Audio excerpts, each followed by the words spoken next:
On June 15, 2016, the United States House of Representatives Democratic Caucus Committee on Natural Resources held a forum titled Countering Extremism on America's Public Lands. The forum's 5 witnesses testified on, quote, the emergence of anti-government extremism threats to parks, forests, wildlife refuges, historic sites, and recreation lands across America, focusing on government efforts to confront the dangers of extremism on public lands, unquote. My objective in producing these videos is to bring the scattered testimony of each witness, in some context in which it was given, into a single video for each of them. For this reason, I have included opening statements of the 2 co-chairs, Natural Resources Committee Ranking Member Raul M. Grijalva and Homeland Security Committee Ranking Member Benny G. Thompson. Other members of Congress entered statements into the record, but which are not contained in this work. The videos. Part 1 of 6. Forward, opening statements, closing statements by witnesses. Part 2 of 6. Richard Cohen, President, Southern Poverty Law Center. Part 3 of 6. J.J. MacNab, Center for Cyber and Homeland Security, the George Washington University. Part 4 of 6. Tim Blount, Executive Director, Friends of Malheur National Wildlife Refuge. Part 5 of 6. David Jenkins, President, Conservatives for Responsible Stewardship. In video 6 of 6. Testimony of Garett Reppenhagen, Rocky Mountain Director, Vet Voice Foundation, as well as the closing comment of all the witnesses can be found at the end of Part 6. Links to the web pages of the organizations to which the witnesses are affiliated can be found on all 6 of the video's YouTube web pages. There are also links to other articles that may be of interest. I'd like to take just a minute to talk about the horror and tragedy we woke up to on Sunday. The shooting in Orlando was hateful. It was an act of terror. We all grieve for the victims of this hate crime and for their loved ones. The killing of 49 people demands from us more than sympathy and prayers. The American people trust us to act on their behalf. We need to respond to the trust with some action. We need to stop the wrong people from getting their hands on tools of destruction. Since the Newtown attack in 2012, which killed 20 children and 6 adult school staff, there have been 994 mass shootings in the United States, including almost 300 this year alone. Faced with that kind of violence and easy access to deadly weapons, I hope I'm not alone in saying that prayers truly are not enough. We need Congress to act. We need and stop being just observers and commentators and exercise our responsibility to serve and protect innocent people. We gather here today, we face a disturbing threat of another kind on our public lands, an extreme anti-government philosophy that rejects the rule of law and seeks to overturn more than a century of American conservation achievements. The people who follow this dangerous ideology often put communities and hardworking public servants at risk. We saw it clearly in Oregon earlier this year. We saw it at the Bundy Ranch in 2014, and we've seen it before. And unfortunately, it appears we'll see it again. I believe Congress needs to understand this philosophy in order to defeat it. In opening today's forum, I want to be clear on one thing. Federal lands exist specifically so that everyone can access them and enjoy them. Our national forests, wildlife refuge, parks, and public lands are part of our national identity. These public lands were created so all Americans, regardless of wealth and regardless of social status, can experience our shared natural world in perpetuity. This powerful idea of sharing our land has been defended by generations of bipartisan leaders. Today, I'm sorry to say, is under attack from our militant groups and their apologists in Washington. Anti-government extremists intimidate and sometimes attack public servants. They destroy public property. They desecrate the cultural resources of Native American nations. More than once, they have led armed insurrections against the federal government. Since 2014, when Cleve Bundy and hundreds of militants threatened violence against federal law enforcement officials, anti-government activists have organized and led at least 4 other armed confrontations on public lands. Republican congressional leaders have done nothing to combat this growing threat. Indeed, they ignored a Democratic request last month to hold a Natural Resources Committee hearing on this issue. Instead, some Republican leaders have chosen to support elements of this anti-government ideology. Not long ago, eliminating federal protection for our country's most sensitive natural area was a fringe idea held by a few anti-government fanatics. Today, it has powerful congressional advocates like the Federal Land Action Group, an organization of members of Congress who advocate handing federally protected lands over to states and counties that cannot afford to manage them. If this plan is adopted, many sensitive areas will quickly be sold to the highest bidder, and the American people will lose access to lands they have traditionally owned as a community. The vision of selling off our public land has no support in law. Even if it did, there is no chance the American people would ever support it. That has not stopped the growth of the sometimes violent opposition to the federal government, and we're here to examine that today. I am grateful to have all our panelists with us today, and as I indicated, look forward to their testimony. Today, thank you, and I want to yield to my good friend and colleague, Benny Thompson, Ranking Member of the House Committee on Homeland Security. Mr. Thompson. Today, thank you, and I want to yield to my good friend and colleague, Benny Thompson, Ranking Member of the House Committee on Homeland Security. Mr. Thompson. Thank you very much, Ranking Member Grijalva. Thank you for co-hosting this forum, and I thank the panelists also for their attendance here today. Again, I, along with others, want to express condolences to the families of the victims of the Orlando terrorist attack. However, I also want to take the time to honor the memory of the victims of a domestic terrorist attack that happened in Charleston, South Carolina, yes, 1 year ago today. Unfortunately, in the wake of Orlando attack, we continue to hear some of the same dangerous rhetoric from the right, and in particular, from the presumptive Republican presidential nominee. Renewed calls to close our borders, ban Muslims from immigrating to the United States, and shut down the refugee process have hit the front pages of our newspapers and are reverberating across the world. These calls willfully ignore that the perpetrator of the Orlando attack was a U.S.-born citizen. He was a homegrown violent extremist.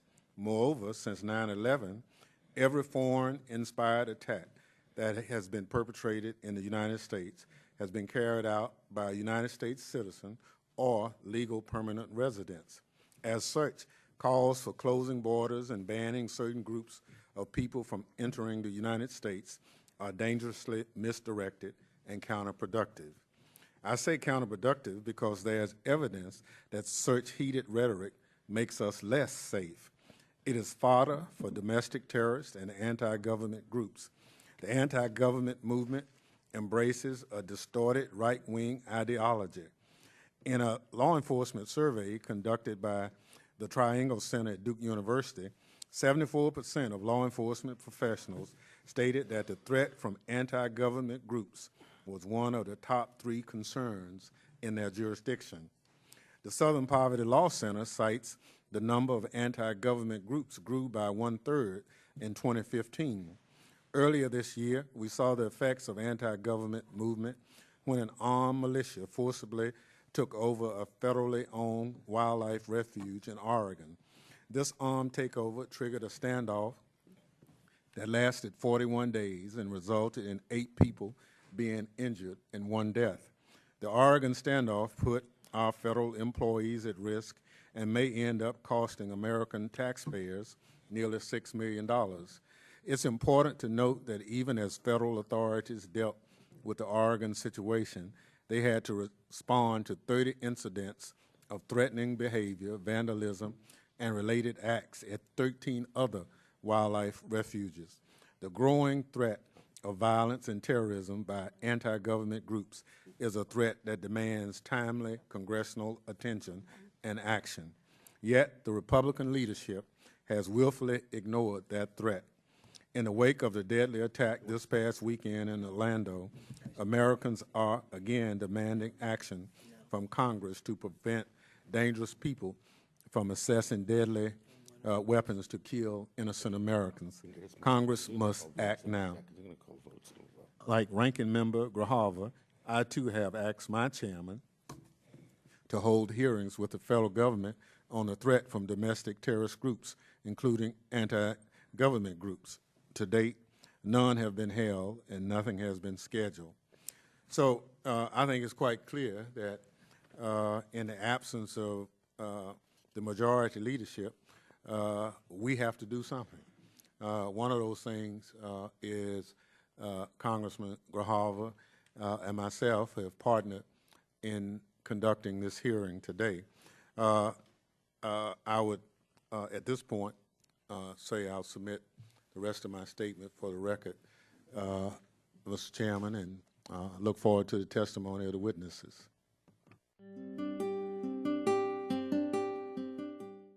Let me just extend to the whole panel a minute or so. Any closing comments, any thoughts, and we'll adjourn after that. But let me once again thank you, and I think the commitment of the members that were here and colleagues that were not here is that our natural resources, our public lands are a shared commodity, to put it in that sense. Everybody owns it regardless of who you are. You own a part of it. And it's also a shared responsibility. And resource questions in terms of the agencies being able to do their job. And the other issue is that there has to be some focus on the part of law enforcement agencies at a national level to understand that the responsibility they have to enforce the law, A, and B, to make sure there's just consequences for breaking that law. And, you know, those lapse of time created a situation where there is a delayed consequence was no consequence. And it allowed other things to grow around it, especially the Bundys. And with that, thank you so much. And let me begin with you, Mr. Cohen, and go down the line for any closing comment. Or Thank you very, very briefly. You know, I think the one important thing to always point out is the hypocrisy of some of the people on the other side. People, you know, pledge allegiance to our country, yet stand with those who would spit on the Constitution. It is quite wrong, and I think they always need to be called out, especially people in high places. So I appreciate the opportunity to be here today, and anything that we can ever do to help the Natural Resources Committee, the Homeland Security Committee, please don't hesitate to call on us. thank you, sir. Ms. MacNab.